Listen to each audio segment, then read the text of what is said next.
Halo guys, saya Abi. Selamat datang di Spill the Theater.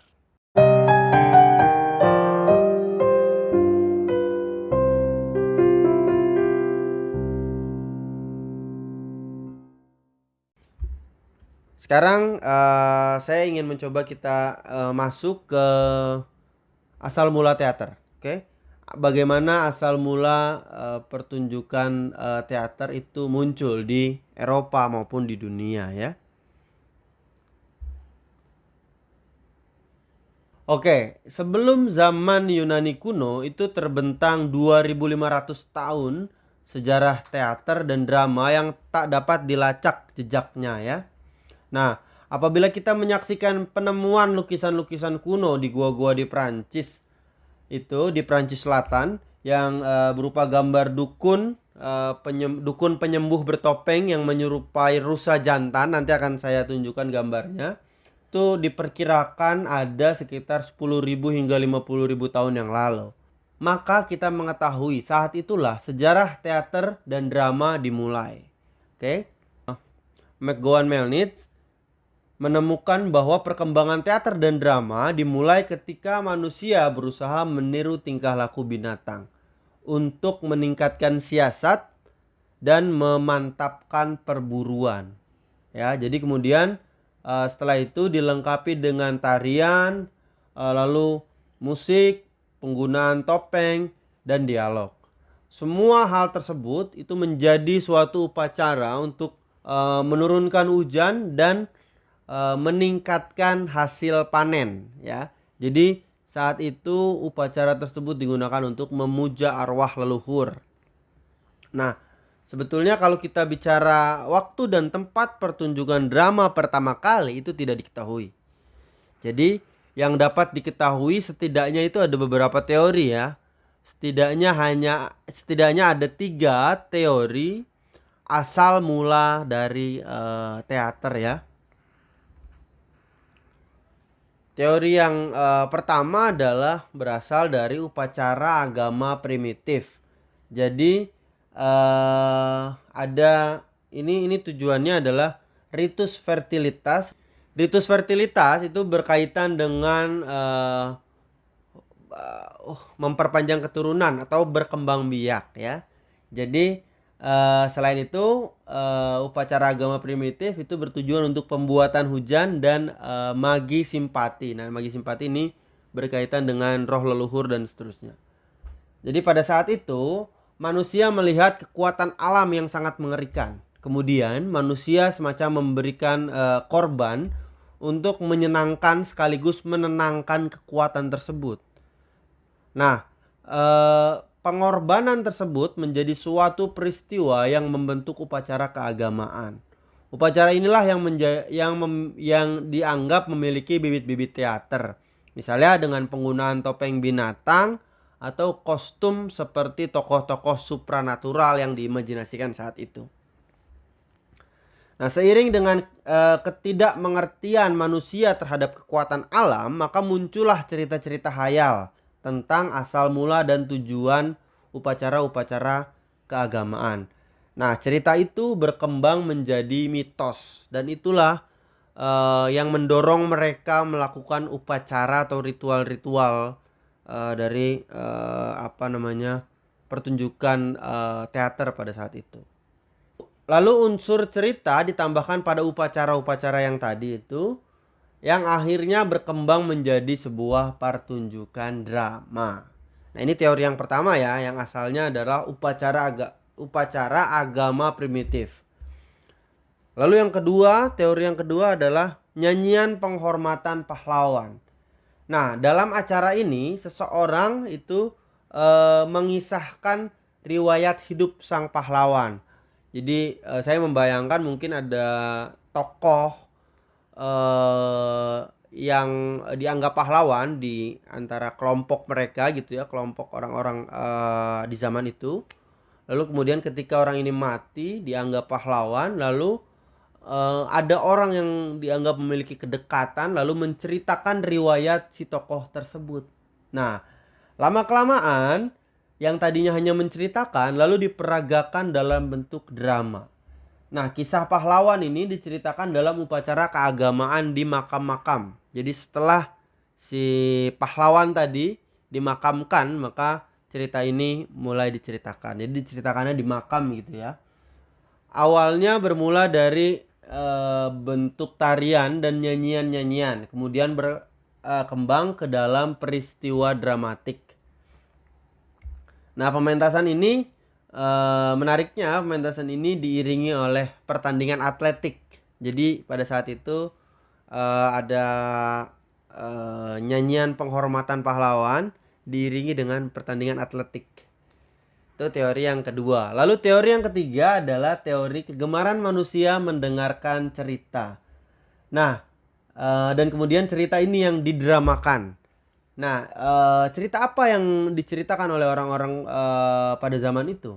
Yaitu adalah cerita kisah perburuan, kisah kepahlawanan, perang dan sebagainya. Jadi pada saat itu karena manusia hidup dari berburu, maka orang-orang yang berburu lalu pulang berburu, lalu dia menceritakan kisah perburuan itu ke anak-anaknya, ke keluarganya yang masih kecil, ke orang-orang yang tidak ikut berburu. Nah, dari kegemaran itu yang awalnya diceritakan lalu kemudian berkembang menjadi dipentaskan dalam bentuk drama gitu ya. Itu teori ketiga asal muasal teater. Nah, selanjutnya saya akan ini selanjutnya saya tunjukkan beberapa gambar. Yang mana gambar ini saya ambil dari buku Ikhtisar Sejarah Teater Barat. Yang pertama ini adalah tarian bison di Indian, suku Indian.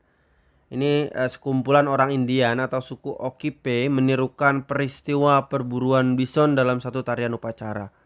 Inilah awal drama di mana-mana di dunia ya seperti ini, yakni kepentingan agama dan peniruan alam. Lalu, nah ini yang tadi ada di Perancis Selatan ya, yang tadi saya sebut di Perancis Selatan. Ini gambar ini berasal dari lukisan gua pada zaman batu di Perancis Selatan. Menunjukkan ini sebetulnya adalah seorang laki-laki yang mengenakan topeng dan pakaian dari kulit rusa dalam sebuah tarian ya. Jadi ini kulit rusa ya. Nanti akan saya jelaskan bahwa kenapa mereka memilih kulit rusa atau kulit binatang itu karena untuk melindungi diri dari roh ya. Mereka memiliki kepercayaan seperti itu. Lalu ini ketiga gambar ini adalah topeng primitif ya, disebut di dalam buku Jacob Sumarjo itu topeng-topeng primitif. Topeng-topeng ini dipergunakan untuk kepentingan ritual keagamaan dalam bentuk tarian. Gambar kiri yang atas yang ini ya. Ini adalah topeng negro dari Afrika Barat. Dan yang sebelah sini ini adalah topeng dari suku Zuni Afrika. Dan yang terakhir ini dari benua Amerika sebelum kedatangan orang-orang Eropa atau bangsa kulit putih ya. Oke. Nah, saya lanjutkan sedikit ya. Ini ada tentang unsur-unsur teater. Ini berkaitan dengan gambar-gambar ini. Ini adalah unsur-unsur teater primitif. Nah, disebutkan bahwa unsur teater primitif itu antara lain ada 3. Yang pertama peniruan, yang kedua adalah tari, yang ketiga adalah topeng. Nah, peniruan ini sebetulnya tadi sudah disebut bahwa sifat dasar manusia yang suka meniru, dimulai dari meniru pergerakan binatang ya. Nah, dalam poetics Aristoteles itu sering menyelipkan kata imitation atau peniruan. Ia mengatakan bahwa meniru adalah hal yang wajar bagi manusia semenjak anak-anak. Nah, manusia adalah makhluk paling imitatif, makhluk yang paling banyak melakukan peniruan ya di dunia. Nah, pertama kali manusia belajar adalah dengan meniru. Nah, ini selaras dengan apa yang disebut oleh McGowan Melnitz tadi ya. Selanjutnya adalah tari. Jadi pada tingkat primitif, tari adalah bentuk kesenian yang diperoleh melalui peniruan. Jadi manusia pada zaman itu mencoba meniru irama spontan gerak dari kaki binatang ya, atau gerak-gerik binatang. Hasilnya adalah gerakan rumit kaki dan tubuh binatang yang sulit ditiru oleh penari profesional masa kini. Nah, tari pada zaman itu merupakan bahasa yang sangat penting bagi manusia primitif ya.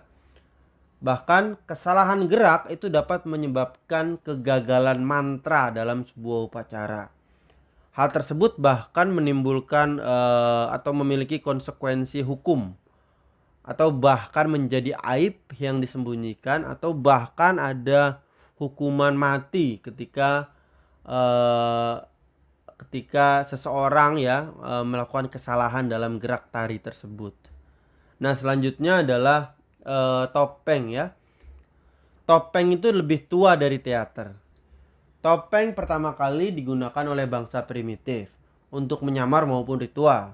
Nah, yang digunakan hanya di bagian kepala dan kulit binatang buas ya. Jadi pada saat itu topeng digunakan sebagai penangkal roh. Nah, ini yang saya sebut tadi yang berkaitan dengan gambar ini tadi ya. Gambar seseorang yang menyerupai atau menggunakan pakaian dari kulit rusa dalam sebuah tarian. Jadi saat itu, kepercayaan saat itu adalah tubuh binatang itu merupakan tempat tinggal dan tempat persembunyian yang aman bagi roh manusia yang abadi dan tak terkalahkan. Jadi kalau menari menggunakan kostum itu, manusia akan aman dari roh, gitulah kurang lebih ya. Oke, saya kira itu asal mula teater ya. Pada kesempatan selanjutnya kita akan bahas teater Yunani kuno. Oke, terima kasih. Sampai jumpa di pertemuan selanjutnya. Spill the Theater.